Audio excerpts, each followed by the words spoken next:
ধরো তুমি সেজেগুজে বিয়ে বাড়িতে গেলে, গিয়ে দেখলে তোমার শাড়িটা বা তোমার ব্লাউজটা ছেঁড়া, কেমন লাগবে ভাবো তো।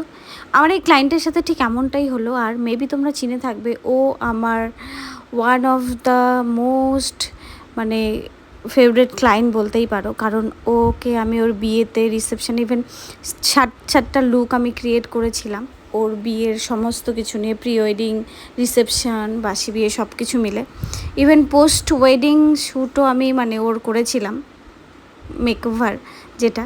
তো ওর ছিল একটা ইনভিটেশন বরের বন্ধুর বিয়ে, তো সেক্ষেত্রে ওর যাওয়ার জন্য আমার কাছে আবার এলো। তো সুন্দর করে একটু লুক দেওয়ার চেষ্টা করলাম। By the way husband wife মিলে সুন্দর করে ছবি তুলছিল, এরই মাঝে আমি টুক করে একখানা ফটো ভিডিও তুলে নিলাম। আর যেটা বলছিলাম যে কেন বললাম ছিঁড়ে গেছিলো, এর আগে যে শাড়িটা দেখলে সেটা চেঞ্জ হয়ে এখন একটা গ্রিন এবং পিঙ্কের মধ্যে শাড়ি দেখতে পেলে। আগের শাড়িটা ও পরার পরে জানতে পারে যে শাড়িটা পুরোটাই ফেঁসে গেছে।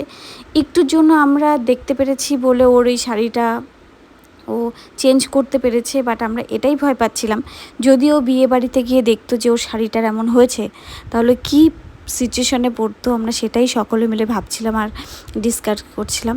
বাই দ্য ওয়ে তোমরা দেখে জানিও ওকে কেমন লাগছে। আর ওর বাকি লুকগুলো দেখতে চাইলে অবশ্যই আমার পেজটাকে ভিজিট করতে হবে।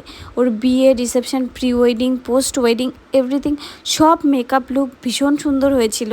আর ও খুব স্যাটিসফাই ছিল, তাই ও আমার কাছে আবারও এসেছিলো। বাই দ্য ওয়ে আজকের জন্য